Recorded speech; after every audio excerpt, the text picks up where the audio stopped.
നെടുമങ്ങാട് കൊല്ലപ്പെട്ട 1.5 വയസ്സുകാരൻ അർഷിദിന്റെ മുഖം നമ്മുടെയൊക്കെ ഉള്ളിൽ എപ്പോഴുമുണ്ട്.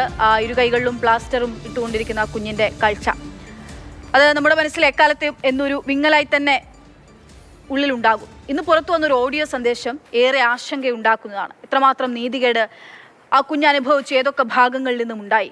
കുഞ്ഞിന്റെ കൊലപാതകത്തിൽ ചൈൽഡ് പ്രൊട്ടക്ഷൻ യൂണിറ്റിന്റെ ഭാഗത്തു നിന്നും ഗുരുതര വീഴ്ച ഉണ്ടായി എന്നുള്ള വിവരമാണ് ഇന്ന് പുറത്തു വന്നത്. അർഷിദ് ക്രൂരതകൾ നേരിടുന്ന വിവരം അമ്മൂമ്മ വിളിച്ചറിയിച്ചിട്ടും നടപടി ഉണ്ടായില്ല. കുഞ്ഞു കൊല്ലപ്പെടുന്നതിന് ആഴ്ചകൾക്ക് മുൻപാണ് അമ്മൂമ്മ റീന ചൈൽഡ് പ്രൊട്ടക്ഷൻ യൂണിറ്റിലേക്ക് വിളിച്ചത്. എന്റെ അടുത്ത് എസ് ഐ പറഞ്ഞപ്പോഴാണ് അപ്പി പോയെന്ന് ഇടയ്ക്ക് കണ്ടില്ലായിരുന്നു. 11 ശേഷം ഞാൻ എന്റെ അപ്പയെ കണ്ടിട്ട്. നെടുമങ്ങാട് 1.5 വയസ്സുകാരൻ കൊല്ലപ്പെടുന്നത് മെയ് 29-ന്. ആ ദിവസത്തിന് ആഴ്ചകൾക്ക് മുൻപ് അർഷിദിന്റെ അമ്മൂമ്മ ഫോൺ കോളിലൂടെ തന്റെ കൊച്ചുമകനായി ഒരു സഹായം അഭ്യർത്ഥിച്ചു. ചൈൽഡ് പ്രൊട്ടക്ഷൻ യൂണിറ്റിലേക്ക് വിളിച്ച് കാര്യങ്ങൾ ധരിപ്പിച്ചു. ഞാനൊരു കംപ്ലൈന്റ് പറയാനായിട്ടായിരുന്നു വിളിച്ചിരുന്നത്. കൊച്ചിനിപ്പോ 1.5 വയസ്സ് മാത്രമേ പ്രായമുള്ളൂ. കുഞ്ഞിന്റെ 2 കൈയിലും പ്ലാസ്റ്റർ ഇട്ടൊക്കെയാണ് ചെയ്യുന്നത്. അപ്പോ അതില് അവള് തന്നെ വോയിസ് അയച്ചിരിക്കുന്നുണ്ട്, കുഞ്ഞ് വീണു എന്ന് പറഞ്ഞിട്ടാണ്. ഇങ്ങനെ ഒരു പക്ഷെ വണ്ടിയിൽ നിന്ന് കുഞ്ഞ് വീണിട്ടുണ്ട് എങ്കിൽ തന്നെയും കുഞ്ഞിന്റെ ദേഹത്തൊക്കെ മുറിവ് കാണണം. പക്ഷെ കുഞ്ഞിന്റെ മറ്റ് ഒരു സ്ഥലത്ത് മുറിവ് ഞങ്ങൾ ഫോട്ടോയിൽ കണ്ടിട്ടില്ല.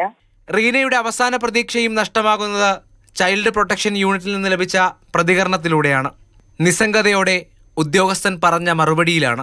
നമ്മുടെ ചിന്താഗതിയല്ലേ, അതൊന്നും അങ്ങനെയൊന്നും ആയിരിക്കില്ല. ചിലപ്പോൾ അത് നിങ്ങൾക്ക് അയാളടുത്തുള്ള ദേഷ്യങ്ങളോട് ചിലപ്പോൾ തോന്നുന്നതാണ്. കുട്ടി തന്നെ വീണത് തന്നെയാവാം. നമ്മൾ എന്ത് ചിന്തിക്കുക.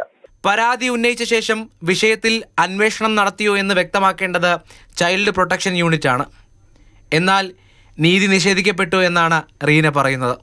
വിഷയം ഗൗരവത്തിലെടുത്ത് അന്വേഷണം നടത്തിയിരുന്നെങ്കിൽ അർഷിദ് ഇന്നും സുരക്ഷിതനായി തുടരുമായിരുന്നില്ലേ എന്ന ചോദ്യമാണ് ഉയരുന്നത്. നഷ്ടപ്പെട്ടവനെ ഓർത്ത് വിലപിക്കുക മാത്രമല്ല, ചെയ്യേണ്ടതൊക്കെ ചെയ്യാൻ ആ അമ്മ ശ്രമിച്ചിരുന്നു.